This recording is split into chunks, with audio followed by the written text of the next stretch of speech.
Hey, everybody, welcome back to Thingee's Tech Talk, where we talk about all things tech. I'm Jeff Bromley. And I'm Rob Barra, and today we are picking up where we left off a year ago, talking about different ways that the pandemic is going to influence technology adoption and how things are going to change as part of the delivery economy. That was what we were calling it before, and I agree that a lot of the things that we've experienced over the last year are probably here to stay. Yeah. So things like curbside pickup. I place an order online. I make a phone call. I pull up. Somebody runs out to my car, drops it in my back seat, and I'm off. That's wonderful. The whole ordering online. I think we were doing it in the past. I think we're doing it a lot more than we were. So when you think about that, companies that are delivering to the home, like Amazon. I mean, Amazon's blown up. We don't have to talk about them. We probably could do a whole nother show just about Amazon. Target. In a year from now, we might be talking about Amazon being broken up, but that's another story. Yes. I mean, you have Target. Target has this down. I mean, literally, you tell them when you're on your way, you put in your car, you pull up, and somebody comes, I mean, literally running out with a cart, and they look at your phone, they see your ID. You don't even have to roll the window down. You pop the trunk, they put it in your trunk, you're on your way. It's wonderful. And other businesses like Instacart. I mean, Instacart blew up. I mean, for the amount of people not wanting to go to the grocery store, or order from Costco or their local grocery store, everything just shipped to home. I think it's wonderful. And I got to be honest with you, I don't think I'm going back to going to the grocery store, but that's a story for another day. I don't think I've gone. I think we first started using Peapod way back in the day when my daughter was born. So almost 14 years now we've been using online grocery ordering. I mean, there's certainly an art to it. There are certain things you can't buy and expect to get the kind of quality that you pick out yourself, but that's just how it goes. I mean, there were a few things that we also got wrong. The main thing around, especially the space that we're typically talking about, healthcare, we definitely did not see a major adoption of home health monitoring. I know that there were heavily used, pulse oximeters. I know some phones have them built in now. I know the Apple Watch has that now. But as a diagnostic tool for people that were, unfortunately suffering from COVID, including some members of my immediate family, they definitely, got that recommendation, went home with that pulse oximeter, and were able to keep an eye on their blood oxygenation to make sure that they weren't running into a dangerous area as far as that goes. But it's really unfortunate that during this time we didn't see a big increase in terms of blood pressure monitoring or any of the things that people may be using a lot for day-to-day monitoring of their symptoms or their conditions. It's I think it's a missed opportunity in that sense. But I mean, a lot of things like telemedicine, I think, are going to be here to stay. I think a lot of doctors' offices are liking the idea that they can probably see a lot more patients in a short amount of time. I think that some of that stuff is gonna be here to stay. But overall, it's sort of disappointing to not see a little bit more use of technology in that space. I mean, the adoption of technology in general for most people working, formerly in an office setting, it has been phenomenal. I mean, we probably jumped, 5 or 10 years in terms of remote work and availability, and with some of the things that are coming down the pike as far as bandwidth, infrastructure investment and things like that. I'll be interested in seeing where things go from now. I mean, I'm still basically most meetings that unless there's people in states where things have opened up a little bit more, but most of my meetings here in New Jersey are everybody's still remote and are going to be for many more months. Yeah. And to just kind of reiterate about those monitors. I agree with you. I thought that we'd be much further along with being able to do, I don't want to say we want to get to the point of like telemetry if you're in a hospital ward, but we should be able to do a lot better. And there's some inexpensive, there's some inexpensive tools that could be sent out. I mean, a pulse ox monitor is what, $20 on Amazon? Yeah. My wife, who's a nurse, bought one literally the day that the pandemic she started. She's like, I'm ordering one of these. We're having it, and we have it, and it sits in a closet. So it's here, but you figure, I mean, future e-waste. Yeah, I would have thought that with somebody might have used the Apple infrastructure. Maybe there was a way to attach your headphones or your AirPods to be able to listen to your heart. Respiration. I know they've got remote blood pressure monitors, and even just having one that I could put into a portal and go, here's my blood pressure for this morning. I would have thought that we could have pushed this a lot further. I know that we've relaxed some regulations a little bit around telemedicine. I think they're starting to constrict those again. They gave everybody basically a year to kind of get up to speed, at least with all the data privacy and patient protection laws. Right. So, we've pushed with that. I'm sure they'll constrict a little bit with some of the regulations, but I think we're in a much better space. At least being able to see doctors.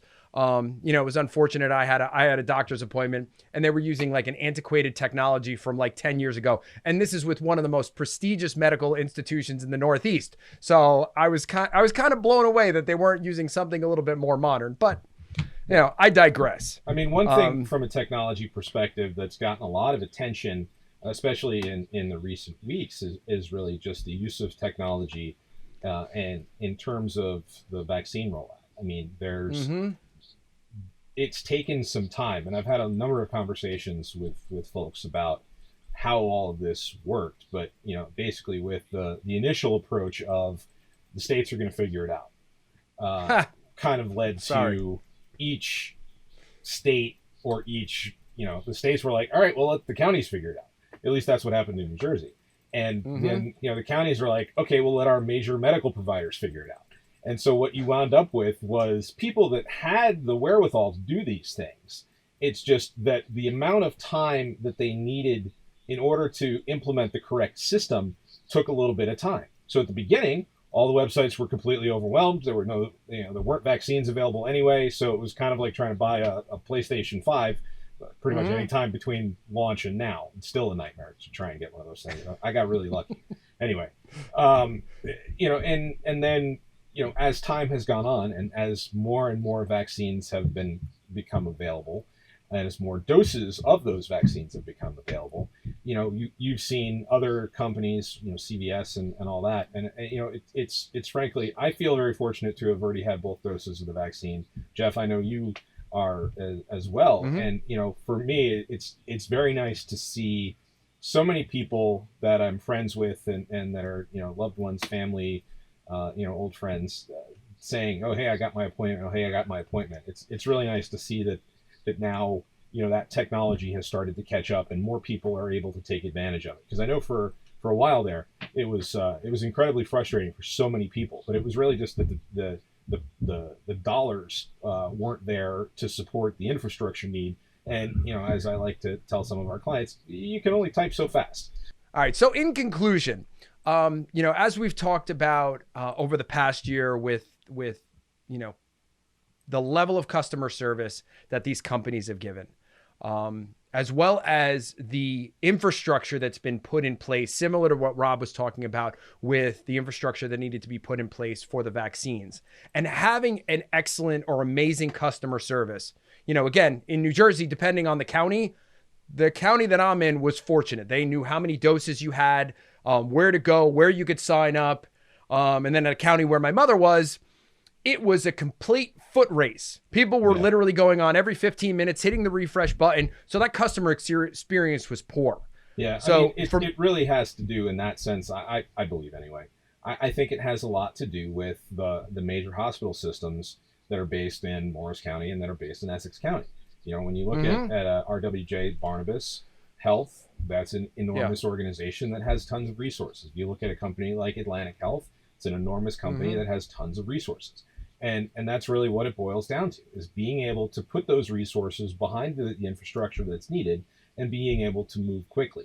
And, what's been interesting about this is how quickly so many companies have adapted to all of this, regardless of the sector that they're in. So I'm going here in a few minutes to go do curbside pickup for my dinner, and it's, at a restaurant here in town that probably didn't have that capability 6 months ago, let alone, a year ago. I think that, sort of the best is yet to come on this. One thing personally that I'm actually happy with in terms of how much, everyone has been talking about the effect on learning that remote learning has had on our children. And I can tell you, I've had, two of my three children basically all virtual since the beginning of 2021. One of them has been, in school full time.